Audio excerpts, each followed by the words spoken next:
相信很多人都有这样的困惑，苹果果蜡难清除，到底该怎么办？果蜡真的有毒吗？今天教大家一个简单又有效的方法，30秒快速清除干净，不需要用力搓洗。大家好，我是小林，欢迎来到我的频道。我们应该如何辨别苹果表面的蜡是哪一种呢？其实很简单，用手或纸巾轻轻擦拭苹果表面，如果能擦下一层淡红色物质，那很可能就是工业蜡，建议不要购买。不过为了安全起见，我们还是建议大家在食用苹果之前都要进行清洗。苹果放入大碗中，倒入热水，用热水冲洗苹果表面。这一步可以让食用蜡融化，浮现在苹果表面。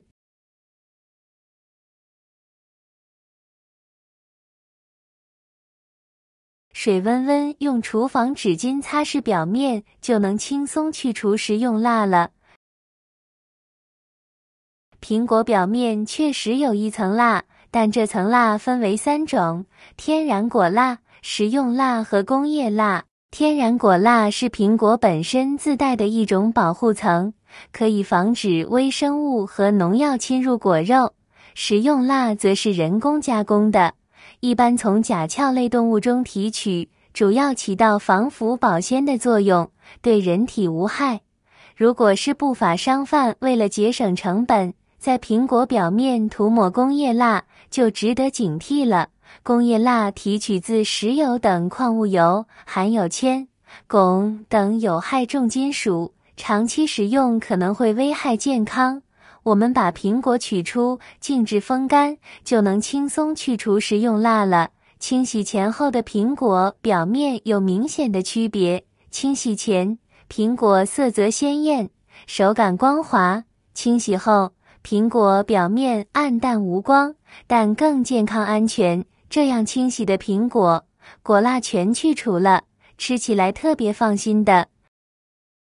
苹果的味道格外香甜，苹果产量大，口感上乘。由于日照时间的均匀，使得苹果的营养十分丰富，口感也相当不错。红润的颜色、酥脆的口感以及丰富的维生素均令人爱不释手。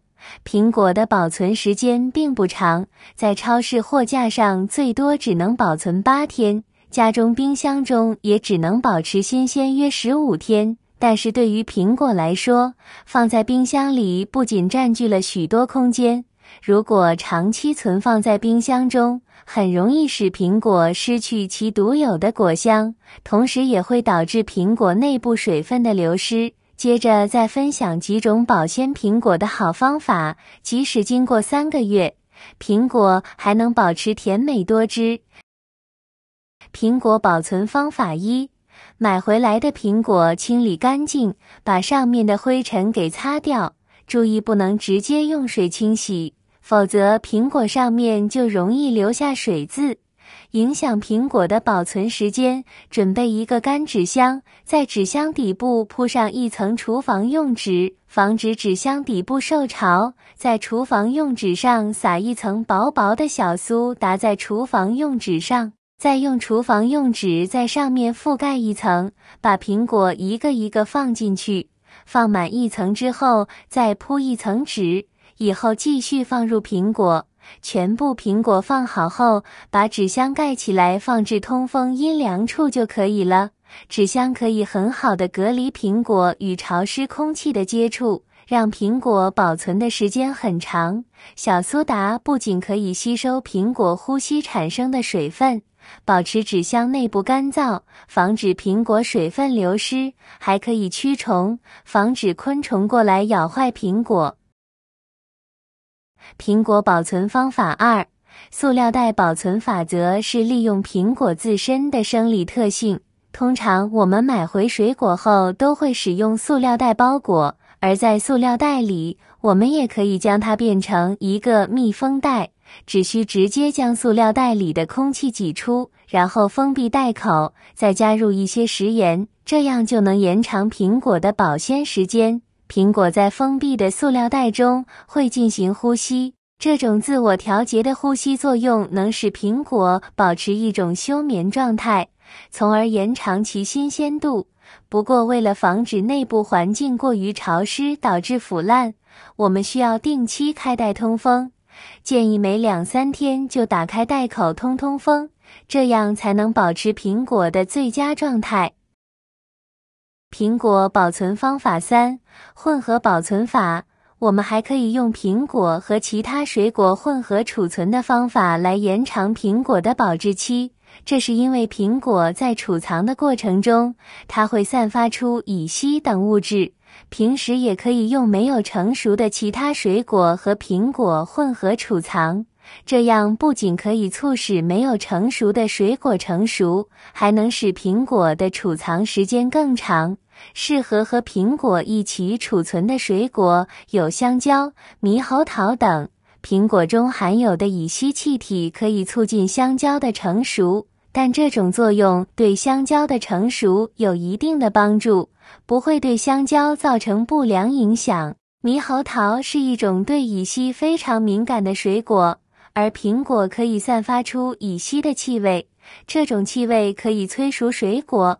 将苹果和猕猴桃放在一起，可以促进猕猴桃的成熟，使其变软，从而加速猕猴桃的食用过程。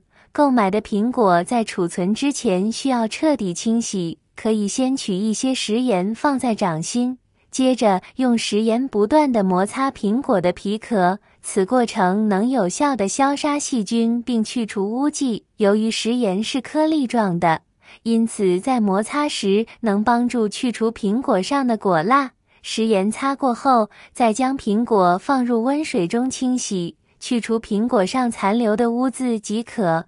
我们已经处理完的苹果安置于盆内，将高度数白酒倒入一个一次性杯子，然后将该杯子置于大碗内，然后用保鲜膜将脸盆完全包裹，放置在阴凉干燥处保存即可。如此储存的苹果，即使3个月过去也不会变质，口感仍然保持新鲜。为什么不能直接放冰箱？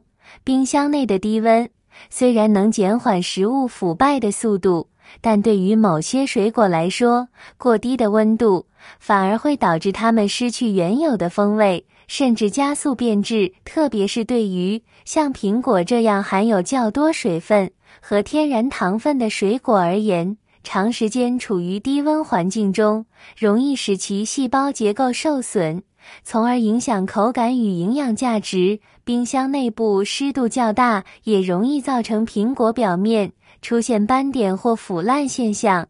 清洗苹果果蜡方法，挑选苹果的技巧分享好了，喜欢的朋友们可以试试的。